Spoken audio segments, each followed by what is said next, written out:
Praise the Lord. കർത്താവിന്റെ അതിപരിശുദ്ധമായ നാമം വാഴ്ത്തപ്പെടുമാറാകട്ടെ. നമുക്ക് വീണ്ടും ദൈവവചന പഠനത്തിനായി ഒരുമിച്ച് കൂടുവാൻ കർത്താവ് നൽകിയിരിക്കുന്ന അനുഗ്രഹീതമായ സമയത്തിനായിട്ട് ദൈവത്തെ സ്തുതിക്കുന്നു. കഴിഞ്ഞ ആഴ്ചയിൽ നാം റോമാലേഖനത്തിലെ 6-ാമത്തെ അധ്യായത്തിൽ നിന്നാണ് നാം ചിന്തിക്കാനായിട്ട് ഇടയായി തീർന്നത്. അതിന്റെ തുടർന്നുള്ള ഭാഗങ്ങൾ നമുക്ക് ഇന്ന് ചിന്തിക്കാം.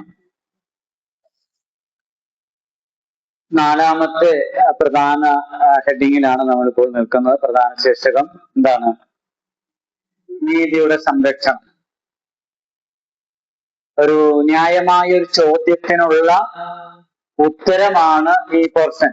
4-ാമത്തെ പ്രധാന ശീർഷകം 6 മുതൽ 8 വരെയുള്ള അധ്യായങ്ങൾ. എന്താണ് ചോദ്യം?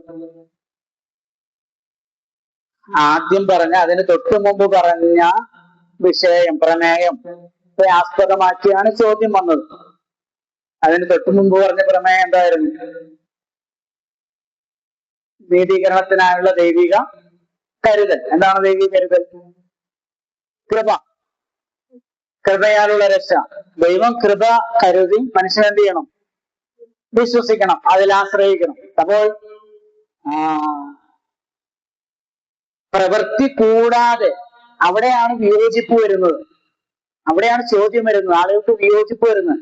പ്രവൃത്തി കൂടാതെ മനുഷ്യന്റെ ഭാഗത്തു നിന്ന് യാതൊരു വിധമായ സംഭാവനകളും ഇല്ലാതെ, കോൺട്രിബ്യൂഷൻ ഇല്ലാതെ, കേവലം ദൈവം ഒരുക്കിയ കൃപയിൽ വിശ്വസിക്കുന്നതിനാൽ മാത്രം പാപമോചനം ലഭിക്കുന്നു എന്ന് പറയുമ്പോൾ, അങ്ങനെയാണെങ്കിൽ മനുഷ്യന് എന്തും ചെയ്യാലോ, പാപം ചെയ്യുന്നതിന് എന്താ തെറ്റ്?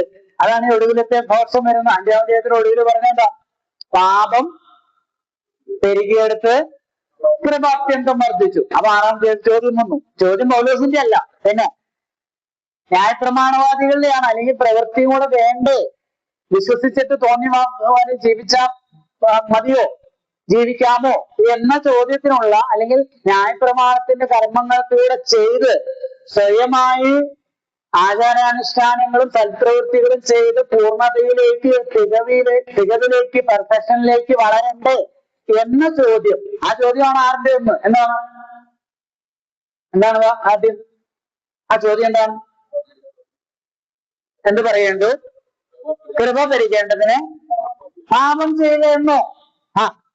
പാപം പെരുകിയെടുത്ത് കൃപ അത്യന്തം വർദ്ധിച്ചു. അങ്ങനെയാണെങ്കിൽ കൃപ പെരുകാൻ എന്ത് ചെയ്താൽ മതി? പാപം ചെയ്താൽ മതിയല്ലോ. അതാണോ നിങ്ങൾ പഠിപ്പിക്കുന്നത്? ന്യായപ്രമാണവാദികൾ പൗലോസിനോട്, കൂട്ടരോട് ചോദിക്കുകയാണ്, നമ്മളോട് ചോദിക്കുന്ന അതേ ചോദ്യമാണ്. കൃപയാലാണ് രക്ഷ, രക്ഷ നഷ്ടപ്പെടുന്നില്ല എങ്കിൽ പാപം ചെയ്യാമല്ലേ അതിന്റെ വ്യംഗ്യം? അതിന്റെ വ്യംഗ്യം അതല്ല. പാപം ചെയ്യാതിരിക്കാനായിട്ട് ഒരു മനുഷ്യന് സ്വാഭാവികമായിട്ട് കഴിവ് ഇല്ല. ദൈവത്തിന്റെ നീതിയുടെ വിശുദ്ധിയുടെ മുമ്പിൽ മനുഷ്യരെല്ലാവരും നഷ്ടപ്പെട്ടവരാണ്, തോറ്റവരാണ്. അവനെ സ്വയമായി പ്രവർത്തിച്ച് നേടാനായിട്ട് കഴിയാത്തത് കൊണ്ടല്ലേ കർത്താവ് വന്നേ. ഓക്കെ, അപ്പൊ ഈ ചോദ്യത്തിനുള്ള ഉത്തരമാണ് താഴേക്ക് പറഞ്ഞിരിക്കുന്നത്. എന്താണ് ഉത്തരം? അല്ല, നോക്കാതെ പറഞ്ഞേ. കഴിഞ്ഞ ആഴ്ച നമ്മളെ പറഞ്ഞെന്താ?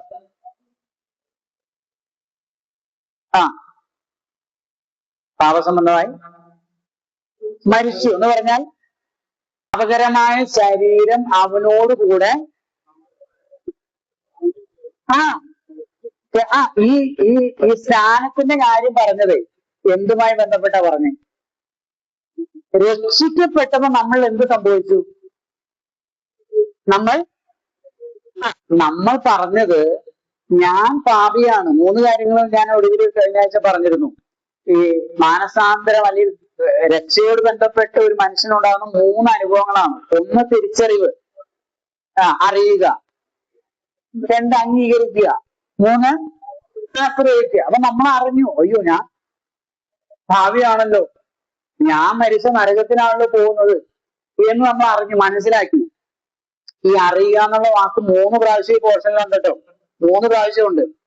അതുകൂടാതെ എണ്ണുക എന്ന് പറഞ്ഞാൽ സ്വയം തിരിച്ചറിയുക. 2 അംഗീകരിച്ചു. എന്ത്? ഞാൻ നഷ്ടപ്പെട്ടവനാണെന്ന്, പക്ഷെ എന്നെ രക്ഷിക്കാൻ യേശുവിന് കഴിയുമെന്നും അംഗീകരിച്ചു. എന്നിട്ട് എന്ത് ചെയ്തു? ആശ്രയിച്ചു. അല്ലെങ്കിൽ വിശ്വസിച്ചു. അങ്ങനെ നമ്മൾ ചെയ്തപ്പോൾ നമ്മൾ യേശുവിനോട് ചേർന്നു, ഏകീകരിച്ചു. Confirmed to Christ. കർത്താവിനോട് കൺഫേം ആയി. അവന്റെ അവിടെ അത് പറയുന്നത് മരണ അടക്ക പുനരുദ്ധാനത്തോട് ഏകീകരിച്ചു. യേശു മരിച്ചത് ജോൺസന് വേണ്ടിയിട്ടാണ്. ഇതാ ജോൺസൺ കേവല വിശ്വാസമല്ല. ഞാൻ എല്ലാ ക്ലാസ്സിലും പറഞ്ഞ കാര്യം വീണ്ടും പറയുക. വെറുതെ യേശു എന്റെ രക്ഷകൻ അങ്ങനെയല്ല. പിന്നെന്താ? യേശുവാണ് എനിക്ക് എല്ലാം. യേശു എന്റെ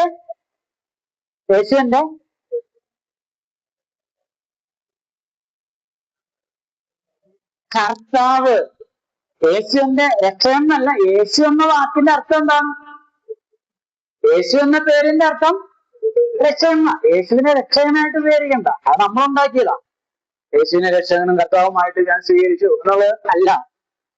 ഈ റോമാലേഖനം പറയുന്നത് യേശുവിനെ ആരായിട്ട് സ്വീകരിക്കണമെന്നാ. യേശുവിനെ ആ പോയിന്റ് ഫിക്സ് ആകട്ടെ കേട്ടോ. അത് ഫിക്സ് ആകണം, അത് ഫീഡ് ചെയ്യണം. യേശുവിനെ ഒരാൾ കർത്താവായിട്ട് സ്വീകരിച്ചാലേ അവൻ എന്തുള്ളൂ? ആത്മരക്ഷയുള്ളൂ, പാപമോചനമുള്ളൂ. അങ്ങനെ കർത്താവായിട്ട് സ്വീകരിക്കുമ്പോൾ പറയുന്നത് എന്താ? എനിക്ക് ഇന്നു മുതൽ എന്റേതായ ഒരു താല്പര്യങ്ങളില്ല, ലക്ഷ്യങ്ങളില്ല, ഉദ്ദേശങ്ങളില്ല. ലോകത്തേക്കാൾ, എന്റെ മതത്തേക്കാൾ, എന്റെ ബന്ധുമിത്രാദികളെക്കാൾ, അപ്പനേക്കാൾ, അമ്മയേക്കാൾ, സഹോദരങ്ങളെക്കാൾ, ജോലിയേക്കാൾ, എന്റെ ജീവനേക്കാൾ, എന്റെ ശരീരത്തേക്കാൾ യേശുവാണ് എനിക്ക് ഏറ്റവും വലുത്. എനിക്ക് എല്ലാം. അത് യേശുവിനോടുകൂടെ എന്ത് ചെയ്തു? താതാത്മ്യപ്പെട്ട് ഒന്നായിത്തീർന്നു. അപ്പൊ യേശുവിനോടുകൂടെ ഒന്നാകുന്ന ഒരാൾ പാപസംബന്ധമായി മരിച്ചു. പാപസംബന്ധം പറഞ്ഞാൽ പാപത്തോട് എന്ത് ചെയ്തു? മരിച്ചു. അത് ക്ലിയർ ആക്കാൻ 7-ാം അധ്യായത്തിൽ നിന്നാണ് ഞാൻ കഴിഞ്ഞ ആഴ്ച പറയേണ്ടതെന്ന് വിചാരിച്ചത്. എന്നാൽ ഒന്നുകൂടെ അത് ക്ലിയർ ആവുന്ന 7-ാം അധ്യായത്തിൽ നമുക്കത് വായിക്കാം. 7-ാം അധ്യായത്തിൽ പറഞ്ഞിരിക്കുന്ന ന്യായപ്രമാണവുമായി ബന്ധപ്പെട്ട കാര്യത്തില് അത് പറയുമ്പോൾ അത് മനസ്സിലാവും. 7-ന്റെ 1 മുതൽ വായിക്കും. സഹോദരന്മാരെ, ന്യായപ്രമാണം അറിയുന്നവരോടല്ലോ ഞാൻ സംസാരിക്കുന്നത്. മനുഷ്യൻ ജീവനോടിരിക്കും കാലത്തൊക്കെ ന്യായപ്രമാണത്തിന് അവന്റെ മേൽ അധികാരമുണ്ട് എന്ന് നിങ്ങൾ അറിയുന്നില്ലയോ? ഭർത്താവുള്ള സ്ത്രീ ജീവിച്ചിരിക്കുന്ന ഭർത്താവിനോട് ന്യായപ്രമാണത്താൽ ബന്ധിക്കപ്പെട്ടിരിക്കുന്നു. ഭർത്താവ് മരിച്ചാൽ അവൾ ഭർത്തൃ ന്യായപ്രമാണത്തിൽ നിന്ന് ഒഴിവുള്ളവളായി. ഭർത്താവ് ജീവിച്ചിരിക്കുമ്പോൾ അവൾ വേറെ പുരുഷനായാൽ വ്യഭിചാരിണി എന്ന പേര് വരും. ഭർത്താവ് മരിച്ചുവെങ്കിലും അവൾ വേറെ പുരുഷനായാൽ വ്യഭിചാരിണി എന്ന് വരാതെ വന്ന് ന്യായപ്രമാണത്തിൽ നിന്ന് സ്വതന്ത്രയാകുന്നു. അതുകൊണ്ട് സഹോദരന്മാരെ, നാം ദൈവത്തിന് ഫലം കായ്ക്കുമാറ് മരിച്ചിട്ട് ഉയർത്തെഴുന്നേറ്റവനായ വേറൊരുവനാകേണ്ടതിന്. അതാ മരിച്ചിട്ട് ഉയർത്തെഴുന്നേറ്റ വേറൊരുവനാരാ? കർത്താവ്. ഒന്നുകൂടെ വായിക്കാം, 4-ാം വായിക്കാം. അതുകൊണ്ട് സഹോദരന്മാരെ, നാം ദൈവത്തിന് ഫലം കായ്ക്കുമാറ് മരിച്ചിട്ട് ഉയർത്തെഴുന്നേറ്റവനായ വേറൊരുവനാകേണ്ടതിന് നിങ്ങളും ക്രിസ്തുവിന്റെ ശരീരം മുഖാന്തരമായി ന്യായപ്രമാണ സംബന്ധമായി ഒരു ഭാര്യയും ഭർത്താവ് മരിച്ചു, അല്ലെ വേണ്ട, ഭാര്യ മരിച്ചു. അപ്പൊ ആ ബന്ധം എന്ത് ചെയ്തു? ഇവിടെ മരിച്ചു എന്നതിനാൽ അർത്ഥമാക്കുന്നത് എന്താ? ന്യായപ്രമാണ സംബന്ധമായി മരിച്ചു. എപ്പോൾ? ഞാൻ മുമ്പുണ്ടായിരുന്ന മതം, സമുദായം, ആ ജാതി വ്യവസ്ഥകളോട് എന്ത് ചെയ്തു? മരിച്ചു. എങ്ങനെ മരിച്ചു? ക്രിസ്തുവിന്റെ, അവിടെ എഴുതിയിട്ടുണ്ടാകും, ക്രിസ്തുവിന്റെ ശരീരം സംബന്ധമായി. ഞാൻ ക്രിസ്തുവിനോട് വിശ്വസിച്ചപ്പോൾ, ക്രിസ്തുവിനോട് ചേർന്നപ്പോൾ, ക്രിസ്തുവിന്റെ മരണ അടക്ക പുനരുദ്ധാനത്തിൽ ഞാൻ എന്തായി? പങ്കാളിയായി ഏകീഭവിച്ചു. അപ്പോൾ ഞാൻ എന്ത് ചെയ്തു? ഞാൻ മരിച്ചു. ഞാൻ നിന്ന മതം, അവ പഴയ മോഹനം മരിച്ചേ. അപ്പൊ നേരത്തെ ഉണ്ടായിരുന്ന മതം, അത് ഏതുമാകട്ടെ, നേരത്തെ ഉണ്ടായിരുന്ന സമുദായവും ജാതി എന്തുമാകട്ടെ, ആ ആളെന്ത് ചെയ്തു? മരിച്ചു. ആ ആളുടെ മേല് മുമ്പുണ്ടായിരുന്ന ഒരു സംഗതികൾക്കും ഇപ്പോൾ എന്തില്ല? ബന്ധമില്ല. ബന്ധം ഭർത്തൃ ന്യായപ്രമാണത്തിൽ നിന്ന് ആ മാരിറ്റൽ ബോണ്ട് ആ ബന്ധത്തിൽ നിന്ന് എന്ത് ചെയ്തു? വേർപെട്ടു. അപ്പൊ പാപമായിട്ടായിരുന്നു നമ്മൾ പാടിയ പാട്ടിന്റെ ആദ്യത്തെ സ്റ്റാൻസിൽ അതുണ്ട്.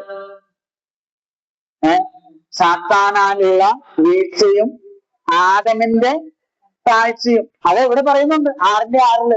എന്താ 6 വാക്യം?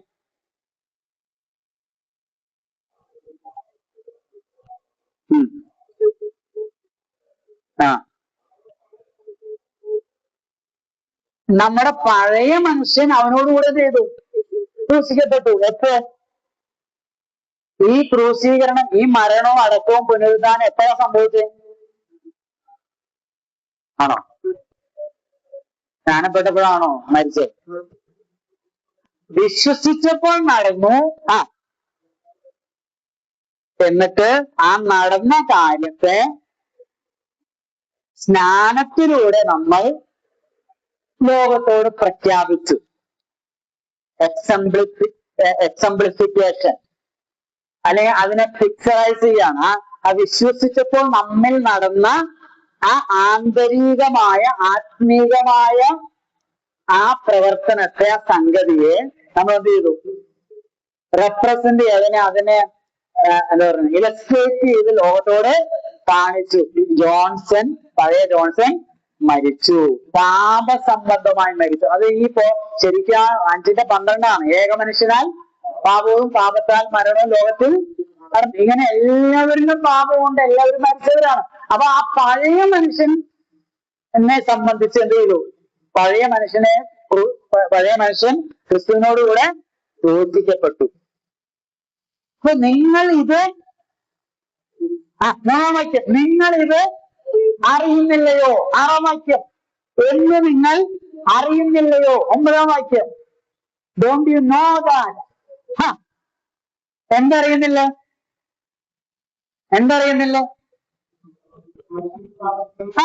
നമ്മൾ പഴയ ആളല്ല. അതെ, ചുരുക്കി പറഞ്ഞാൽ നമ്മൾ പഴയ ആളല്ല. ആഗമിക റെപ്രസെന്റേറ്റീവ് അല്ല ഞാൻ. പാപത്തുമായി സംബന്ധമുള്ള ഒരാളല്ല. ക്രിസ്തുവിൽ ഞാൻ ആ ആഗമിക ബന്ധം എനിക്ക് എന്ത് ചെയ്തു? വിച്ഛേദിക്കപ്പെട്ടു. ഞാനിപ്പോ ക്രിസ്തുവിന്റെ പ്രതിനിധിയാണ്, റെപ്രസെന്റേറ്റീവ് ആണ്. ആദമിന്റെ റെപ്രസെന്റേറ്റീവ് അല്ല. വഴക്കുണ്ടാക്കുന്ന, നുണ പറയുന്ന, ആളുകളെ വഞ്ചിക്കുന്ന, തെറി പറയുന്ന, അസഭ്യം പറയുന്ന, ഭാര്യയെ ഉപദ്രവിക്കുന്ന, എന്താ പറയുന്ന, സംഘർഷങ്ങൾ ഉണ്ടാക്കുന്ന, വഞ്ചിക്കുന്ന, ചതിക്കുന്ന ആ സ്വഭാവം എന്ത് ചെയ്തു? അതിനെ മുറിച്ചു. മരിച്ചത് ആരോട് ചേർന്നു? ആരോട് അനുരൂപപ്പെട്ടു? ക്രിസ്തുവുമായി ബന്ധപ്പെട്ടു. അത് നിങ്ങൾ അറിയുന്നില്ലേ? 11 മുതൽ വായിക്കാം. 9 മുതൽ 9, 10, 11 മുതൽ 14 വരെയുള്ള വാക്യങ്ങളിൽ പറയുന്നത് കർത്തൃത്വം. 9 വാക്യം നോക്കി. ക്രിസ്തു മരിച്ചിട്ട് ഉയർത്തെഴുന്നേറ്റിരിക്കൽ ഇനി മരിക്കുകയില്ല, മരണത്തിന് അവന്റെ മേൽ ഇനി. കാരണം ആ ക്രിസ്തു മരിച്ചത് എന്തുകൊണ്ടാ? ക്രിസ്തുവിന് മരിക്കാൻ പറ്റുമോ? ശരിക്കും ദൈവത്തിന് മരിക്കാൻ പറ്റുമോ? ഇല്ല. മനുഷ്യനായി തീർന്നു. പാപജഡത്തിന്റെ സാദൃശ്യമുള്ള, പാപമുള്ള ജഡമല്ല, പിന്നെ പാപജഡത്തിന് സാദൃശ്യമുള്ള ശരീരം എടുത്തു. 33.5 വർഷം അവിടെ ജീവിച്ചു. പക്ഷേ യെശയ്യാപ്രവാചകന്റെ ഭാഷയിൽ പറഞ്ഞാൽ, യഹോവ നമ്മുടെ എല്ലാവരുടെയും അകൃത്യം അവന്റെ മേൽ ചുമത്തി. ഒരു ഘട്ടം വന്നപ്പോൾ, ആ സമയം വന്നപ്പോൾ പുത്രന്റെ മേൽ നമ്മുടെ എല്ലാവരുടെയും പാപത്തെ എന്ത് ചെയ്തു? ചുമത്തി. അപ്പോൾ അവന് മരിക്കേണ്ടതായി വന്നു. നമ്മള് 2 Corinthians 5:21 പാപം അറിയാത്തവനെ നാം അവനിൽ ദൈവത്തിന്റെ നീതിയാകേണ്ടതിന് അവനെ നമുക്ക് വേണ്ടി പാപമാക്കി. ഇനി വായിച്ച 9 വാക്യം. ക്രിസ്തു ഉയർത്തെഴുന്നേറ്റിരിക്കുക, ഇനി മരിക്കുകയില്ല, മരണത്തിന് അവന്റെ മേൽ ഇനി. അപ്പോ മരണത്തിന്റെ മേല് ക്രിസ്തുവിന്റെ മേല് മരണത്തിന് അധികാരം ഉണ്ടായിരുന്നോ? ശരിക്കും ഇല്ല. എന്തുകൊണ്ടാ വന്നേ? പാപനിമിത്തം വന്നേ. പക്ഷെ പാപസംബന്ധമായ എന്ത് ചെയ്തു? അല്ലെങ്കിൽ പാപത്തിന് വേണ്ടി പരിഹാരം വരുത്തി അവൻ മരിച്ചതിനാൽ ഇനി എന്തില്ല? മരണത്തിന് അവന്റെ മേൽ കർത്തൃത്വമില്ല, അധികാരം ഇല്ല. അപ്പൊ നമ്മൾ എന്ത് ചെയ്തു? കർത്താവിനോടുകൂടെ നമ്മൾ എന്ത് ചെയ്തു? മരിച്ചു. അപ്പം ഈ മരിച്ചു എന്ന് പറയുന്നതിനാൽ അതിന്റെ അർത്ഥമാക്കുന്നത് ബന്ധമില്ലാതായത്, നോ റിലേഷൻഷിപ്പ്. ഒന്ന്. രണ്ട്, കർത്തൃത്വം ഇല്ലാതായി, അധികാരം ഇല്ലാതായി. പാപത്തിന് നമ്മുടെ മേൽ എന്തില്ല? മരണത്തിന് നമ്മുടെ മേൽ എന്തില്ല? അധികാരമില്ല. അത് നിങ്ങൾ അറിയുന്നില്ലേ? അത് എങ്ങനെയാണ് ചോദിക്കുന്നത്? എന്നും നാം അറിയുന്നുവല്ലോ. എത്താൻ വായിക്കും. അവൻ മരിച്ചത് പാപസംബന്ധമായി ഒരിക്കലായിട്ട് മരിച്ചു. അവൻ ജീവിക്കുന്നു, ദൈവത്തിന് ജീവിക്കുന്നു. അവണ്ണം നിങ്ങളും പാപസംബന്ധമായി മരിച്ചവർ എന്നും ക്രിസ്തുയേശുവിൽ ദൈവത്തിന് ജീവിക്കുന്നവരെന്നും നിങ്ങളെ തന്നെ എണ്ണും. എന്ന് പറഞ്ഞാൽ എന്താ? റെക്കൺ അല്ലേ? റെക്കൺ എന്നല്ലേ ആ വാക്ക്? റെക്കൺ എന്ന് പറഞ്ഞാൽ എന്താ? നിങ്ങളെ തന്നെ കരുതുക, നിങ്ങളെ തന്നെ വിചാരിക്കുക, നിങ്ങളെ തന്നെ കണക്കിലെടുക്കുക, കൺസിഡർ ചെയ്യുക. നിങ്ങളെ തന്നെ ആരായിട്ട് കൺസിഡർ ചെയ്യണം? പാപത്തോട് മരിച്ചവർ. Before we were dead in sin. പാപത്തിൽ മരിച്ചവരായിരുന്നു. 20ാമത്തെ വാക്യത്തിൽ പറയുന്നുണ്ട്, അങ്ങനെ പാപത്തിൽ മരിച്ച സമയത്ത് നീതി സംബന്ധമായി നമ്മൾ സ്വതന്ത്രരായിരുന്നു എന്നാണ്. ആ 20ാമത്തെ വാക്യം നോക്കിയേ.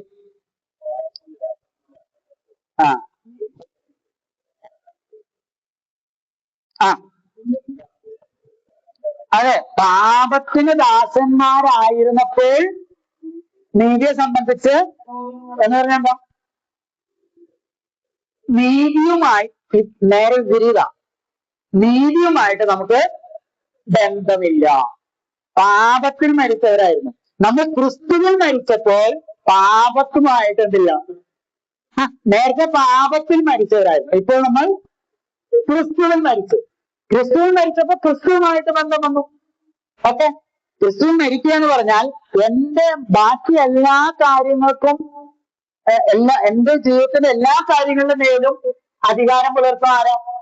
ക്രിസ്തുവാണ്. പാപത്തിൽ മരിച്ചപ്പോൾ ആരായിരുന്നു? പാപമായിരുന്നു.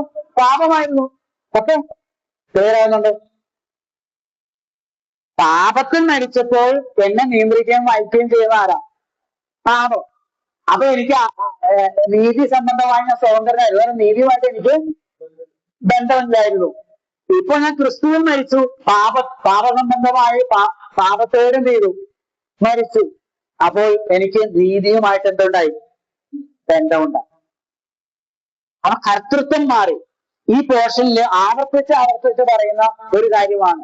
ഈ പോർഷന്റെ ഹെഡിങ് എന്താ? നമ്മൾ ഉപശീർഷകം എന്താ കൊടുത്തിരിക്കുന്നത്? പാപത്തിൽ നിന്ന് അല്ലെ? പാപത്തിൽ നിന്നും സ്വാതന്ത്ര്യം. നിങ്ങൾ വായിച്ചു നോക്കി അതിന്റെ 6ാം വാക്യം. നാം ഇനി പാപത്തിന് അടിമപ്പെടാതെ വേണം. 16ാം വാക്യം. നിങ്ങൾ ദാസന്മാരായിരിക്കാൻ നിങ്ങളെ തന്നെ സമർപ്പിക്കുകയും നിങ്ങൾ അനുസരിച്ച് പോരുകയും ചെയ്യുന്നവന് ദാസന്മാർ ആകുന്നു എന്ന് അറിയുന്നില്ലയോ? ഒന്നുകിൽ മരണത്തിനായി പാപത്തിന്റെ ദാസൻ എന്ന് പറഞ്ഞെന്താ? അടിമകൾ. 17ാം വാക്യം. എന്നാൽ നിങ്ങൾ പാപത്തിന്റെ ദാസന്മാർ. 19ാം വാക്യം.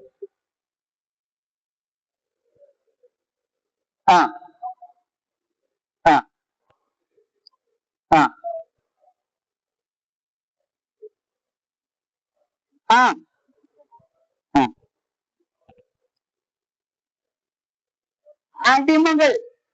നേരത്തെ എന്താ? ആരുടെ അടിമകളായിരുന്നു? പാപത്തിന്റെ, അശുദ്ധിക്കും അധർമ്മത്തിന്റെയും അടിമകളായിരുന്നു. ഇപ്പോൾ നീതിയുടെ അടിമകൾ. ചില ആളുകളുടെ ഒരു ചിന്താഗതി എന്ന് പറയുന്നത് പാപത്തിൽ നിന്ന് സ്വാതന്ത്ര്യം പ്രാപിച്ചു. അതെ, നമ്മൾ പാപത്തിൽ നിന്ന് എന്ത് പ്രാപിച്ചു? സ്വാതന്ത്ര്യം പ്രാപിച്ചു. അതിന്റെ അർത്ഥം നമ്മൾ എങ്ങുമല്ല എന്നാണോ? അതല്ല, എങ്ങുമല്ല എന്നുള്ളതല്ല. പിന്നെ നമ്മളെ തന്നെ നമ്മൾ എന്ത് ചെയ്തു? ക്രിസ്തുവിന്റെ കർത്തൃത്വത്തിന് വിധേയപ്പെടുത്തി നമ്മുടെ അവയവങ്ങളെ, നമ്മുടെ ശരീരത്തെ, നമ്മുടെ ജീവിതത്തെ നീതിയുടെ അടിമകളാക്കി, ദാസന്മാരാക്കി എന്ത് ചെയ്തു? സമർപ്പിച്ചു. ഒരു കാര്യം എപ്പോഴും ഓർക്കണം ക്രിസ്തു വിശ്വാസികൾ, എന്താണത്? ലോകത്തിൽ മനുഷ്യൻ എന്തിന്റെയെങ്കിലും അടിമയായിരിക്കും, അല്ലെങ്കിൽ ദാസനായിരിക്കും, എന്തിന്റെയെങ്കിലും കീഴിലായിരിക്കും. ഒരുവൻ തന്നെ ദൈവത്തിന്റെയും നീതിയുടെയും വിശുദ്ധിയുടെയും സത്യത്തിന്റെയും ദാസനായി, ശുശ്രൂഷകനായി അല്ലെങ്കിൽ അടിമയായി സമർപ്പിക്കുന്നില്ല എങ്കിൽ അവനെ മറുവശം എന്ത് ചെയ്യും? കീഴ്പ്പെടുത്തും. മറുവശം എന്താ? പാപം, സാത്താൻ, അശുദ്ധി, അസത്യം, നീതികേട് അവനെ കീഴ്പ്പെടുത്തിയിരിക്കും. അപ്പോൾ പാപത്തിന് സ്വാതന്ത്ര്യം വരുത്തിയിട്ട് ദൈവം ചെയ്ത കാര്യം നമ്മെ നീതിയുടെ ദാസന്മാരാക്കി തീർക്കും. നീതിയുടെ ദാസന്മാർ എന്നുള്ള വാക്ക് ആവർത്തിച്ച് അവിടെ പറയുന്നുണ്ട്. 9-ാം വാക്യത്തില്, 14-ാം വാക്യം, വാഴുക എന്നുള്ള വാക്ക് എല്ലാം ആവർത്തിച്ച് വരുന്നുണ്ട്. നിങ്ങൾ വായിച്ച് നിങ്ങൾ തന്നെ അത് ക്രമത്തിൽ ഓരോ ഗ്രൂപ്പുകളായി തിരിച്ച് ക്രമത്തിൽ അത് എഴുതി പഠിക്കാനായിട്ട് കർത്താവ് സഹായിക്കട്ടെ. നമുക്ക് മുന്നോട്ട് പോകാം. അപ്പോൾ നിങ്ങളത് അറിയണം. അപ്പൊ പാപത്തെ ജയിച്ച് ജീവിക്കാനായിട്ട് സഹായിക്കുന്ന അങ്ങനെയാണെങ്കിൽ എന്താണ്? ഈ ചോദ്യത്തിനുള്ള ഉത്തരം പാപം ചെയ്യരുതെന്നുള്ളതാണ്. പക്ഷെ എന്തുകൊണ്ട് ചെയ്യുന്നില്ല? നമ്മൾ പാപസംബന്ധമായി മരിച്ചവരാണെന്നുള്ള ബോധ്യം അത് മറക്കരുത്. നമ്മൾ പ്രയത്നിച്ചിട്ടല്ല, പിന്നെ തിരിച്ചറിവ്. അറിയുന്നില്ലേ നിങ്ങളെ തന്നെ എണ്ണുന്നില്ലേ? ഞാൻ അതിനനുസരിച്ച് പറഞ്ഞില്ലേ, ഓട്ടോറിക്ഷ വിളിച്ച് വന്ന ഓട്ടോക്കാരനുമായിട്ട് തർക്കം.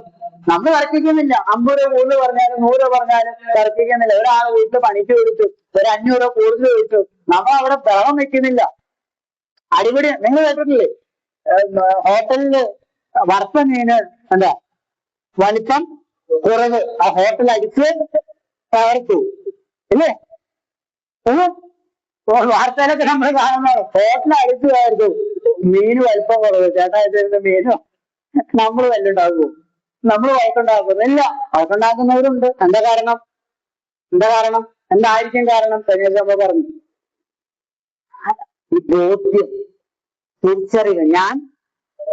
ഞാൻ മരിച്ചല്ലോ, വഴക്കുണ്ടാക്കുന്ന ജോൺസൺ മരിച്ചല്ലോ, ക്രിസ്തു വഴക്കുണ്ടാക്കിയല്ലോ, ഞാൻ ക്രിസ്തുവിനോട് ഏകീഭവിച്ച് ക്രിസ്തുവിന്റെ റെപ്രസെന്റേറ്റീവാണ്, പ്രതിനിധിയാണ്, ആദമിന്റെ പ്രതിനിധിയല്ല. അപ്പൊ ഇവനത് ഓർമ്മ വന്നു. നമ്മുടെ പയ്യനെ, ചെറുക്കൻ, ആര്? മുടിനായപുത്രൻ. അവന് ഓർമ്മ വന്നു, അയ്യോ ഞാൻ ആരുടെ മകനാണ്? ഇവിടെ കിടന്ന് ഈ പന്നി തിന്നുന്ന ആളവരെ തിന്നേണ്ട ആളല്ലല്ലോ. അവനത് ഓർമ്മ വന്നു, തിരിച്ചറിവ് വന്നു. He came to himself. അവന് ഓർമ്മ വന്നു, അവൻ മടങ്ങി വന്നു. നമ്മളതാ ചെയ്യണ്ടേ, അത്രേ ഉള്ളൂ. അല്ലാതെ പിന്നെ നമ്മൾ മഞ്ഞ് പിടിച്ച് ഞാനിങ്ങനെ ചെയ്യത്തില്ല പറയണ്ട. അത് ആരും പറയണ്ട. അങ്ങനെ പറയാൻ എവിടെയും പ്രമാണമുണ്ടോ? ഞാൻ ഇനി അത് ചെയ്യില്ല എന്നാണ് പറയണ്ടേ. മുടിനായ പുത്രൻ വന്നിട്ട് പറഞ്ഞു, അപ്പ അതെ ഇനി ഞാൻ അങ്ങനെ ചെയ്യില്ല. അങ്ങനെ പറഞ്ഞോ? ഇല്ല.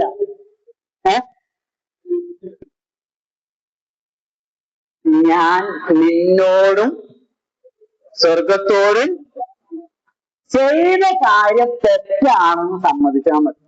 ഇനി ഞാൻ ചെയ്യില്ലെന്ന് പറയാൻ നമ്മളെ കൊണ്ട് പറ്റുമോ? പറ്റില്ലല്ലോ. പിന്നെ എന്തിനാ അത് പറയുന്നേ?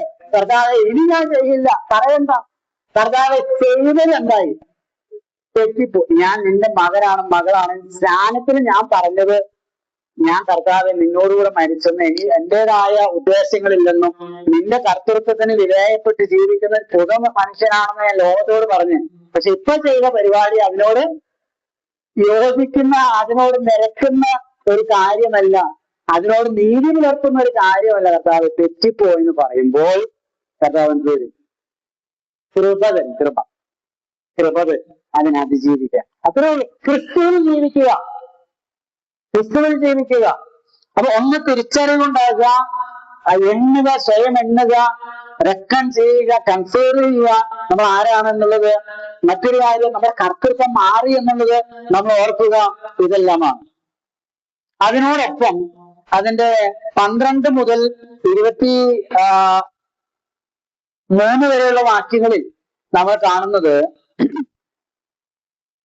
ഈ വിശുദ്ധി പ്രായോഗികമാക്കുന്നത് പുതിയ ബന്ധത്തെ അംഗീകരിച്ച് സമർപ്പിക്കുന്നതിലൂടെയാണ്. പുതിയ ബന്ധത്തെ അംഗീകരിച്ച് എന്ത് ചെയ്യുക? സ്വയം സമർപ്പിക്കുക. ഒരു കാര്യം എപ്പോഴും നമ്മൾ ഓർക്കുക, ഇതെല്ലാം അടിസ്ഥാനപരമായ കാര്യങ്ങളാണ്. നമ്മൾ വലിയ കാര്യങ്ങളൊന്നും അല്ല പറയുന്നത്. എന്താ പ്രശ്നം എന്ന് വെച്ചാൽ നമ്മൾ ഈ അടിസ്ഥാനപരമായ കാര്യങ്ങൾ അധികം ചെയ്യാറില്ല. നമ്മളൊരു പ്രസംഗം, ഒരു 3 പോയിന്റിന്റെ, ഒരു 5 പോയിന്റിന്റെ പ്രസംഗം, ഇതെന്താ അടിസ്ഥാനം? നമ്മൾ പാപത്തോട് ബന്ധമില്ലാത്തവര്, സാത്താനോട് ബന്ധമില്ലാത്തവര്, നമ്മുടെ പൂർവ്വപിതാവായ ആദമിനോട്, ആദ്യ മനുഷ്യനായ ആദമിനോട് ബന്ധം വിച്ഛേദിച്ചവരും ക്രിസ്തുവുമായി ബന്ധമുള്ളവരാണെന്നുള്ള ഒരു തിരിച്ചറിവ് നമുക്കുണ്ടായെങ്കിൽ അതിനനുസൃതമായ കാര്യങ്ങൾക്ക് വേണ്ടി നമ്മളെ തന്നെ എന്ത് ചെയ്യുക? സമർപ്പിക്കുക. അതാണ് 11 മുതൽ ഉള്ള വാക്യങ്ങളിൽ കാണുന്നത്. വായിക്കാം നമുക്ക്. റോമാലേഖനം 6-ാം അധ്യായത്തിന്റെ 12 മുതലുള്ള വാക്യങ്ങളാണ്. ആകയാൽ പാപം നിങ്ങളുടെ മർത്യു ശരീരങ്ങളിൽ ഇനിയുമോ അതിന്റെ മോഹങ്ങളെ അനുസരിക്കുമാറ് വാഴരുത്. നിങ്ങളുടെ അവയവങ്ങളെ അനീതിയുടെ ആയുധങ്ങളായി പാപത്തിന് സമർപ്പിക്കുകയും അരുത്. നിങ്ങളെ തന്നെ മരിച്ചിട്ട് ജീവിക്കുന്നവരായും നിങ്ങളുടെ അവയവങ്ങളെ നീതിയുടെ ആയുധങ്ങളായും ദൈവത്തിന് സമർപ്പിച്ചുകൊള്ളുകയും. കണ്ടോ? നിങ്ങളെ തന്നെ ആരായിട്ട് എണ്ണണം? 13-ാം വാക്യം, അതായത് 12-ാം വാക്യം കുറച്ച് എന്താ പറയുന്നത്, നമുക്ക് സാവകാശത്തിൽ നോക്കാം. 12-ാം വാക്യം. ആകയാൽ പാപം നിങ്ങളുടെ മർത്യു ശരീരങ്ങളിൽ അതിന്റെ മോഹങ്ങളെ അനുസരിക്കുമാറ് ഇനി. ഈ വേറൊരു പ്രശ്നം ഉണ്ട്, വേറൊരു കുഴപ്പത്തിന്റെ ഇടയിലുണ്ട്. എന്താ അത്? നമ്മൾ മരിച്ചു എന്ന് പറയുന്നത് ശരീരമല്ല, പിന്നെ അത് നമ്മൾ താത്വികമായിട്ട് നമ്മുടെ എന്താണ് ആത്മമണ്ഡലത്തിൽ നടന്ന ഒരു പ്രക്രിയയാണ്. താത്വികമായിട്ട് നടന്ന, പൊസിഷണലി നടന്ന ഒരു കാര്യമാണ്. മനസ്സിലായി? ആദം പാപം ചെയ്തപ്പോൾ മരിച്ചു, പാപത്തിൽ മരിച്ചു. അത് ആത്മമണ്ഡലത്തിൽ നടന്നൊരു കാര്യമാണ്. ശരീരത്തിലാണ് മരിച്ചത് അല്ല. പക്ഷെ ഈ ശരീരത്തിൽ എന്തുണ്ട് ഇപ്പോഴും? ഈ പാപം എന്തുണ്ട്? വസിക്കുന്നുണ്ടല്ലോ. അപ്പൊ ഇവനെ എങ്ങനെ വരുതിക്ക് നിർത്താം, ഇതിനെ എങ്ങനെ അതിജീവിക്കാം എന്നുള്ളതാണ് അവിടെ പറയുന്നത്. പാപം നിങ്ങളുടെ മർത്യു ശരീരങ്ങൾ അതിന്റെ മോഹങ്ങളെ അനുസരിക്കുമാറ് ഇനി എന്ത് ചെയ്യരുത്? വാഴരുത് എന്ന് പറയുന്നത് എങ്ങനെ വാഴാതിരിക്കും? അതിനുത്തരം താഴത്തെ വാക്യം. എങ്ങനെ വാഴാതിരിക്കും? നിങ്ങളുടെ അവയവങ്ങളെ അനീതിയുടെ ആയുധങ്ങളായ പാപത്തിന് സമർപ്പിക്കരുത്. പിന്നെ എന്ത് ചെയ്യണം? നിങ്ങളെ തന്നെ മരിച്ചിട്ട് ജീവിക്കുന്നവരായും നിങ്ങളുടെ അവയവങ്ങളെ നീതിയുടെ ആയുധങ്ങളായും ദൈവത്തിന്. അപ്പൊ ഓർക്കണം. എന്തോർക്കണം? എന്തോർക്കണം? ഞാൻ മരിച്ച ആളാ. നിങ്ങളെ തന്നെ മരിച്ചിട്ട് ജീവിക്കുന്നവരായി. അയ്യോ, ഞാൻ മരിച്ച ആളാ, ഞാൻ കാണിച്ചു തരാം ഞാൻ എന്ന് പറയുമ്പോൾ, കൈ ചൂട്ടി പറയുമ്പോൾ ഓർക്കണം എന്ത്? അത് ഈ കൈ ഇതെന്ത് ചെയ്ത നിങ്ങളുടെ അവയവങ്ങൾ എവിടെ എഴുതിയിട്ടില്ലേ? മരിച്ചിട്ട് ജീവിക്കുന്നവരായും നിങ്ങളുടെ അവയവങ്ങളെ നീതിക്ക് ആയുധങ്ങളായി സമർപ്പിച്ച്. ഈ കൈ പൊങ്ങുന്നത്, ഈ വായ് സംസാരിക്കുന്നത്, ഈ കണ്ണ് കാണുന്നത്, ചെവി കേൾക്കുന്നത്, ഈ നാവ് കൊണ്ട് ഉച്ചരിക്കുന്ന കാര്യങ്ങൾ പാപത്തിന്റെ അനീതിയുടെ ആയുധമായിട്ട് ആകരുത്. നിങ്ങളത് സമർപ്പിക്കണം. എന്തിന്റെ അടിസ്ഥാനത്തിൽ സമർപ്പിക്കണം? ഒരു ബോധ്യത്തിന്റെ, ഒരു തിരിച്ചറിവിന്റെ അടിസ്ഥാനത്തിൽ. എന്താണ് തിരിച്ചറിവ്? പാപവുമായി ബന്ധമില്ലാത്തയാളാണ്. ആദമിന്റെ പ്രതിനിധിയല്ല ഞാൻ, ക്രിസ്തുവിന്റെ പ്രതിനിധിയാണെന്നുള്ള ബോധ്യം, തിരിച്ചറിവിന്റെ അടിസ്ഥാനത്തിൽ സമർപ്പിക്കണം. നിർബന്ധിക്കുന്നില്ല ആരും. എന്താ നീ പറയാതിരിക്കുക? അങ്ങനെയാണോ? അല്ല, സ്വയം ദൈവം വന്ന് നിർബന്ധിച്ച് പറയരുത്, എന്ന് പറഞ്ഞോ? ഏത് എന്ത് പറയുന്ന കാര്യമായിരുന്നു? പഴയ പറഞ്ഞോ? അത് സ്വയം സ്വയേച്ഛ കൊടുത്തിരിക്കുക. ഇതിലും അത് തന്നെ, സ്വയേച്ഛ കൊടുത്തിരിക്കുക. പക്ഷെ നീതീകരണം പ്രാപിച്ച ഒരാൾ അവനാ ബോധ്യം ഉണ്ടാകും. ബോധ്യം ഉണ്ടായില്ലെങ്കിൽ ബോധ്യം ഉണ്ടാക്കാനായിട്ട് ദൈവം പിന്നെ ചില വഴികൾ ഉണ്ട്. നമ്മൾ സാധാരണ പറയുന്ന ആളുകള് ധാരാളം നമ്മളെ പ്രസംഗത്തിലൊക്കെ കേൾക്കുന്ന ഒരു കാര്യമാണ് അൺകണ്ടീഷണൽ ലവ്. നിരുപാധികമായ ദൈവസ്നേഹം. നിരുപാധികാണോ? നിരുപാധികാണോ? Is God's love is unconditional?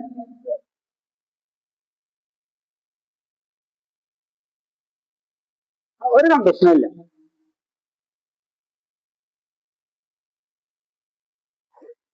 ആണോ? നമ്മൾ നേരത്തെ പറഞ്ഞു, രക്ഷയോട് ബന്ധപ്പെട്ട് പറഞ്ഞു കണ്ടീഷനുണ്ട്. കൃപയാലുള്ള രക്ഷ കിട്ടണമെങ്കിൽ യേശുവിനെ ആരായിട്ട് സ്വീകരിക്കണം? വെറുതെ വിശ്വസിച്ചാ പോരാ, കർത്താവായിട്ട് സ്വീകരിക്കണം. അവൻ പറയണം, എനിക്ക് ലോകത്തിൽ ഒന്നിനോട് എന്തില്ല, ബന്ധമില്ല. ഒന്നിനോട് ബന്ധമില്ലെന്ന് പറഞ്ഞാൽ കർത്താവ് പറഞ്ഞു, ഒരുവൻ എന്റെ അടുക്കൽ വരികയും എന്നേക്കാൾ അധികം അപ്പനെയോ അമ്മയോ സഹോദരങ്ങളെയോ സ്വന്തം ജീവനെയോ നിലങ്ങളെയോ സ്നേഹിക്കുന്നവൻ എന്റെ ശിഷ്യ. അപ്പൊ ഇതിനേക്കാൾ അധികമായി എന്നെ സ്നേഹിക്കണം. പ്രഥമ സ്ഥാനം, ഒന്നാം സ്ഥാനം കർത്താവിന് കൊടുക്കുന്ന യേശു മാത്രം. കർത്താവായിരിക്കാനായിട്ട് ജീവിതത്തെ സമർപ്പിക്കുന്നവർ മാത്രമേ ചെയ്യുള്ളൂ ഈ ദൈവസ്നേഹത്താലുള്ള രക്ഷയ്ക്ക് അർഹരായി തീരുന്നുള്ളൂ. കണ്ടീഷനാണോ? കണ്ടീഷനുണ്ടോ? ഉണ്ടല്ലോ, ഉണ്ട്. വേറെ കണ്ടീഷൻസ്. നമ്മൾ ഈ പരസ്യങ്ങളൊക്കെ കണ്ടില്ലേ, വലിയ ഹോൾഡിങ്സിൽ പരസ്യങ്ങളൊക്കെ നിങ്ങൾ കണ്ടിട്ടില്ലേ? ഒന്നെടുത്താൽ ഒന്ന് ഫ്രീ ചെയ്ത് ഈ മാളിലൊക്കെ പോയാലും കാണാം. എന്നിട്ട് നിങ്ങൾ അവിടെ അത് മാത്രം നോക്കരുത്, വലിയ ചെറുതിൽ എഴുതി നോക്കരുത്. ചെറിയൊരു സ്റ്റാർ ഒക്കെ ഉണ്ടാവും, ഇല്ലേ? ചെറിയ സ്റ്റാർ അതിൽ ചെയ്തിരിക്കുന്നത് കണ്ടീഷൻ അപ്ലൈ. കണ്ടീഷൻസ് അപ്ലൈ, നിബന്ധനകൾക്ക്. ഇവിടെ ദൈവം ചെറിയ സ്റ്റാറിട്ട് ചെറിയ അക്ഷരത്തിലല്ല, വലിയ അക്ഷരത്തില പറഞ്ഞിരിക്കുന്നത്. ഒരു നിർബന്ധമില്ല. നമ്മളെ കുറിച്ചുള്ള ആരോപണമാണ്. ആളുകളെ നിർബന്ധിച്ച് ഭയപ്പെടുത്തി പ്രലോഭിപ്പിച്ച് കാശ് കൊടുത്ത് മതത്തിൽ ചേർക്കുന്ന ഒരു നിർബന്ധമില്ല, ഒരു പ്രലോഭനമില്ല. സമ്പൂർണമായി നിങ്ങളെ തന്നെ സമർപ്പിക്കുവാൻ മനസ്സുണ്ടോ? നിബന്ധനയുണ്ട്, നിബന്ധനയുണ്ട്. യേശു മാത്രം കർത്താവായി രക്ഷകനായി ദൈവമായി സ്വീകരിക്കണം. മാത്രമല്ല യേശുവിന്റെ വചനങ്ങൾ അനുസരിച്ച് ജീവിക്കാൻ തന്നെ സമർപ്പിക്കാൻ മനസ്സുള്ള ഒരാളായിരിക്കണം.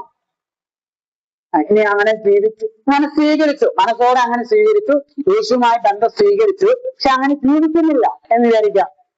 ഈ ബോധ്യവും തിരിച്ചറിവും ഇല്ലാതെ മറ്റേ ചെറുക്കം പോയ പോലെ പോയി ജീവിക്കുകയാണെങ്കിൽ എന്തുണ്ടാവും? ദൈവം ബോധ്യം വരുത്തും. അല്ലാതെ ദൈവം തള്ളിക്കളയല്ല, നീ നിന്റെ വഴിക്ക് പോകും, എനിക്ക് ഞാൻ പറഞ്ഞു കേൾക്കാൻ സൗകര്യമില്ലല്ലേ? അല്ല, അങ്ങനെയല്ല. അപ്പൊ അവിടെ കണ്ടീഷൻ ഉണ്ട്. എന്താ? ബാലശിക്ഷ. ബാലശിക്ഷ കൊടുത്ത് കർത്താവ് തന്റെ മക്കളെ ക്രമപ്പെടുത്തി കൊണ്ടുപോയി. ആ ബാലശിക്ഷയിൽ ചിലപ്പോ എന്തുവരെ ആകാം. അപ്പൊ മരിച്ചിട്ട് അവിടെ ചെല്ലുക, ഞാൻ ക്രമം കെട്ട് നടന്നപ്പോ കർത്താവ് തന്നെ ശിക്ഷിച്ചു. നമ്മുടെ ഭാഷ പറഞ്ഞ കൊന്നു, കൊന്നു. ആരാ മരണത്തിന് കാരണം? കർത്താവ്. അപ്പൊ അവിടെ എന്ത് പണിയാ വാങ്ങിച്ച്? ഇതാണോ ദൈവസ്നേഹം? ഇങ്ങനെയൊക്കെയാണോ? അത് ദൈവസ്നേഹം എന്ന് ആളുകളൊക്കെ പറയുമ്പോഴേക്കും എന്നും ആകാം എന്ന ചിന്താഗതിയാണ്. അങ്ങനെയാണോ? Conditions R there. രക്ഷയുമായി ബന്ധപ്പെട്ട് വരുമ്പോൾ രക്ഷിക്കപ്പെട്ട ദൈവമക്കളുടെ ജീവിതത്തിൽ കണ്ടീഷൻസ് ഉണ്ട്. അപ്പൊ അതിനെന്ത് ചെയ്യണം?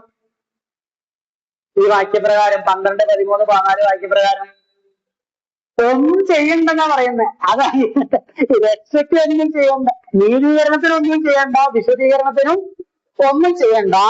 അതിനു വേണ്ടി തന്നെത്താൻ ആ അവയവങ്ങളെ സമർപ്പിക്കുക. രാവിലെ എന്നിട്ട് കർത്താവ് നാഗസാധുപാടിയില്ലേ, എടുക്കയൻ ജീവനെ നിനക്കായൻ യേശു, എടുക്കയൻ കൈകളെ ചെയ്യുവാൻ ദൈവ വേലെ, എടുക്കയൻ കண்കളെ, എടുക്കയൻ ശരിയെ. പാടണേ, വീട്ടിൽ പോയിട്ട് ഇന്നെ പാടണം ആ പാട്ട്. ആ എടുക്കയൻ ഹൃദയം. രാവിലെ നമ്മള് പറയും, കർത്താവേ ഇന്നത്തെ എന്റെ എല്ലാ പ്രവൃത്തികളും, എന്റെ വായിലെ വാക്കുകളും, എന്റെ ഹൃദയത്തിലെ ഈ നിരൂപണങ്ങൾ, സങ്കീർത്തനം പറയുന്നത് നിരൂപണങ്ങളും എന്റെ പ്രവൃത്തികളും എല്ലാം നിന്റെ നീതിക്ക്, നിന്നാൽ എനിക്ക് കിട്ടിയ നീതിക്ക് അനുയോജ്യമായത് ആക്കണമേ. അതിനായി ഞാൻ എന്നെ സമർപ്പിക്കും. സ്വയം സമർപ്പിക്കാം. അപ്പോൾ ലഭിച്ച നീതിയെ അല്ലെങ്കിൽ വിശുദ്ധി പ്രായോഗികമാക്കുന്നത് പുതിയ ബന്ധത്തെ ആസ്പദമാക്കി നമ്മെ തന്നെ സമർപ്പിക്കുന്നതിലൂടെയാണ്. ഞാനിന്ന് 7-ാം അധ്യായം കുറച്ച് പറയണമെന്ന് വിചാരിച്ചു. വായിക്കും, നിങ്ങൾ ന്യായപ്രമാണത്തിനല്ല കൃപയ്ക്കത്രേ അധീനരാകിയാൽ പാപം നിങ്ങളെ കർത്തൃത്വം. അതായത് ഈ സമർപ്പിക്കുന്നത് എന്തിനു വേണ്ടിയാ? നീതി ചെയ്ത് സമർപ്പിക്കുകയല്ല, പിന്നെ നീതി ചെയ്യാൻ വേണ്ടി ഈ മർത്യ ശരീരങ്ങൾ പണ്ടമാക്കിയതാണ്. ഈ മർത്യ ശരീരങ്ങൾ പാപം അതിന്റെ മോഹങ്ങളെ അനുസരിച്ച് മാറി കാണരുത്. അപ്പൊ ഈ മർത്യ ശരീരത്തെ ദൈവത്തിന്റെ സന്നിധിയിൽ സമർപ്പിക്കുകയാണ്. എന്തിന്? നീതി ചെയ്യാം. അപ്പൊ എന്താ നമ്മൾ പറയുന്നത്?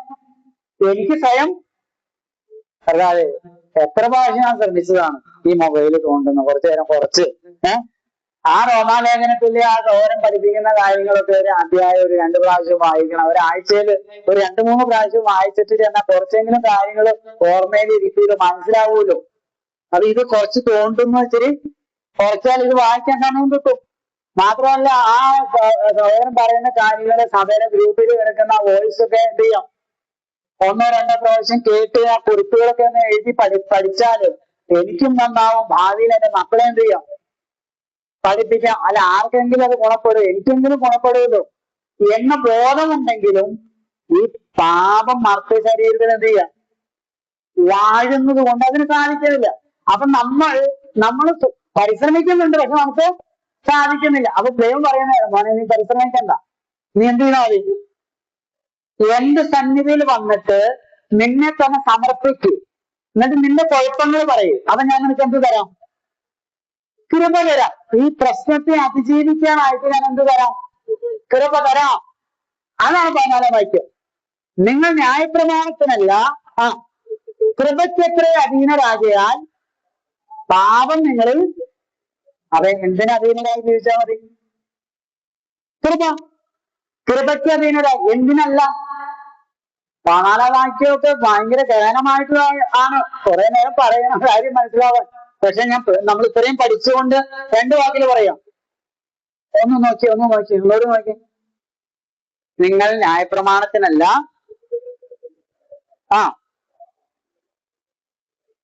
പാപം ആരില് കർത്തൃത്വം നടത്തും?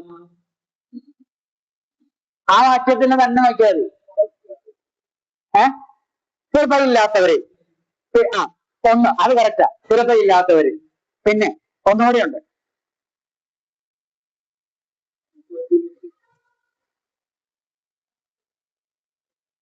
പതിനാലാം വാക്യത്തിൽ നിന്ന് മാത്രം പറഞ്ഞാൽ മതി. അതാണ് അതിന്റെ പ്രധാനപ്പെട്ട ഈ വിശ്വാസമുള്ള നീതിയെ സംബന്ധിച്ച് പറയുന്ന കാര്യമാണ് അതിനെ പറയുന്നത്. നിങ്ങൾ ന്യായപ്രമാണത്തിനല്ല കൃപയ്ക്കത്രേ അധീനരാകിയാൽ പാപം നിങ്ങളിൽ കർത്തൃത്വം നടത്തില്ല. അപ്പോൾ എന്തിനാണെങ്കിൽ കർത്തൃത്വം നടത്തും? ന്യായപ്രമാണത്തിന് അധീനരായിട്ടാണ് നിങ്ങൾ ജീവിക്കുന്നതെങ്കിൽ പാപം നിങ്ങളിൽ എന്ത് ചെയ്യും? കർത്തൃത്വം നടത്തും എന്ന് പറയാൻ എന്താ അതിന്റെ അർത്ഥം? ന്യായപ്രമാണം പറയുന്നത് എന്താ? പ്രവർത്തിക്കുക. അത് ചെയ്യണം, ഇത് ചെയ്യണം, അത് ചെയ്യരുത്, ഇത് ചെയ്യരുതെന്നുള്ള പ്രമാണങ്ങളാ. അപ്പൊ ന്യായപ്രമാണത്തിന് അധീനം എന്ന് പറഞ്ഞാൽ ലീഗലിസമാണ്. കുറെ പ്രമാണങ്ങൾ, മതത്തിന്റെ ആചാരാനുഷ്ഠാനങ്ങളിലാണ് നിങ്ങൾ ആശ്രയിക്കുന്നതെങ്കിൽ പാപം നിങ്ങളുടെ മേലെന്ത് ചെയ്യും? വാഴും. ഒരു രക്ഷയില്ല. അതേസമയം ദൈവം ക്രിസ്തു മൂലം ചൊരിഞ്ഞ കൃപയിലാണ് നിങ്ങൾ ആശ്രയിക്കുന്നതെങ്കിൽ സ്തോത്രം, പാപം നിങ്ങളിൽ കർത്തൃത്വം നടത്തുകയില്ല. അത് എന്തുമാത്രം സ്വയത്തിൽ ആശ്രയിക്കുന്നുവോ അത്രമാത്രം പാപം നമ്മുടെ മേല് വാഴും. എന്തുമാത്രം നമ്മൾ കൃപയുടെ താഴേക്ക് നമ്മളെ കൊണ്ടുവരുന്നുവോ നമ്മുടെ മേൽ കൃപ വാഴും, പാപം ചെയ്യില്ല. അതിന്റെ ഗ്രാഫ് കൂടുകയും കുറയുകയും ചെയ്യുന്ന എങ്ങനെയാണ്? നമ്മൾ എന്തുമാത്രം ദൈവകൃപയിൽ ആശ്രയിക്കുകയും നമ്മുടെ അവയവങ്ങളെ നീതിക്കായി സമർപ്പിക്കുകയും ചെയ്യുന്നുവോ അത്രമാത്രം നമുക്ക് വിശുദ്ധിയിലും നീതിയിലും വളരുവാനും ക്രിസ്തുവിന്റെ സ്വരൂപത്തോട് അനുരൂപപ്പെടുവാനും സാധിക്കും. സിമ്പിളാണ്. പക്ഷെ അതാ നമുക്ക് പറ്റാത്തത്.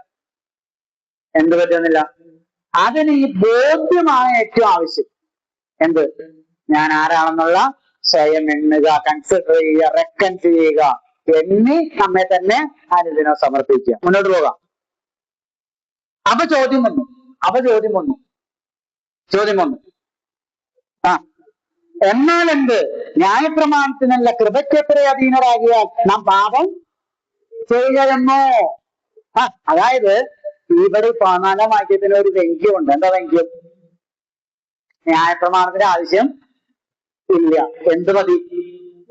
കൃപ മതി. ഇത് തോന്നുന്നുണ്ടോ? ന്യായപ്രമാണത്തിനല്ല കൃപയ്ക്കെത്ര അധീനരാകിയാൽ പാപം നിങ്ങളിൽ കർത്തൃത്വം നടത്തുകയില്ലെന്ന് പറഞ്ഞാൽ എന്ത് വേണ്ട? ന്യായപ്രമാണം വേണ്ട, കൃപ മതി. അതെന്ത് പരിപാടിയാണ്? എന്ത് വർത്തമാനമാണ് പറയുന്നത്? ആരാ പറയുന്നത്? ന്യായപ്രമാണവാദികള്, പരിശോധനവാദികൾ പറയും. അതെന്താ പറയുന്നത്? ദൈവമല്ലേ ന്യായപ്രമാണം തന്നെ. ന്യായപ്രമാണം വേണ്ടാന്നോ? അപ്പൊ ന്യായപ്രമാണം ഇല്ല, അതിന് കൃപയ്ക്ക് അധീനരായിരുന്നാ പിന്നെ എന്തും ചെയ്യാലോ, ദൈവം തന്നോളും, കൃപ തന്നോളും. അതല്ലേ നിങ്ങൾ പറയുന്നേ? അതല്ല. ചോദ്യം അതാണ്. എന്നാൽ എന്ത്? ന്യായപ്രമാണത്തിനല്ല കൃപയ്ക്കെത്ര അധീനരാകിയാൽ നാം പാപം ചെയ്യുക എന്നോ ഒരു നാളും അരുത് എന്ന് പറഞ്ഞാൽ അങ്ങനെയല്ല എന്നാണ് എന്റെ അർത്ഥം. ഒരിക്കലുമല്ല. നിങ്ങൾ ദാസന്മാരായി അനുസരിപ്പാൻ നിങ്ങളെ തന്നെ സമർപ്പിക്കുകയും നിങ്ങൾ അനുസരിച്ചു പോരുകയും ചെയ്യുന്നവന് ദാസന്മാരാകുന്നു എന്നറിയുന്നില്ലയോ? ഒന്നുകിൽ മരണത്തിനായി പാപത്തിന്റെ ദാസന്മാർ, അല്ലെങ്കിൽ നീതിക്കായി അനുസരണത്തിന്റെ ദാസന്മാർ. പണ്ട് ഞാൻ നേരത്തെ പറഞ്ഞിട്ടുള്ളതുപോലെ കൂട്ടുകാർ വിളിക്കുമ്പോ കൂട്ടുകാരോടെ പോകുന്നു, അവിടെ പോയി ഒരു മുറിവിടി വലിക്കുന്നു, അവിടെ പോയി അത് ചെയ്യുന്നു, കള്ളത്തരങ്ങൾ ചെയ്യുന്നു, എന്താ പറയുന്നത്, പാലത്തിന്റെ അടിയിൽ പോയി ഇരുട്ടുള്ളിടത്ത് പോയി ആളുകൾ കൂടി കള്ളു കുടിക്കുന്നു. അത് എന്നിട്ട് ഇന്നത്തെ ഈ കാലഘട്ടത്തിന്റെ രീതി അനുസരിച്ച് പറഞ്ഞാൽ അതൊക്കെ എന്റെ ഇഷ്ടം. ഞാൻ പണിയെടുക്കുന്നു, കാശെടുക്കുക, ഉണ്ടാക്കുന്നു, ഞാൻ കള്ളു കുടിക്കും. സത്യത്തിൽ അങ്ങനെയല്ല. പിന്നെ കഴിഞ്ഞ കർത്താവ് പറഞ്ഞു, യോഹന്നാൻ 8:34, പാപം ചെയ്യുന്നവൻ പാപത്തിന്റെ ദാസനാകും. അതവിടെ പറഞ്ഞിരിക്കുന്നത്. കാരണം ആ വ്യക്തിയുടെ അവയവങ്ങളെ പാപത്തിന്റെ അടിമത്വത്തിനായി, പാപത്തിന്റെ ദാസത്വത്തിനായിട്ട് എന്ത് ചെയ്തിരിക്കുക? അവയവങ്ങളായി സമർപ്പിച്ചിരിക്കുക. സ്വയേച്ഛ കൊണ്ട് ചെയ്യുന്നതല്ല. അങ്ങനെ സ്വയേച്ഛ കൊണ്ട് എന്തുകൊണ്ട് മോചനം കിട്ടുന്നില്ല? സ്വയേച്ഛ കൊണ്ടല്ല ചെയ്യുന്നതെങ്കിൽ, സ്വയേച്ഛയാലാണ് ചെയ്യുന്നതെങ്കിൽ സ്വയം പരിശ്രമിച്ചിട്ട് എന്തുകൊണ്ടാണ് മോചനം കിട്ടാതെ? കിട്ടുകയില്ല.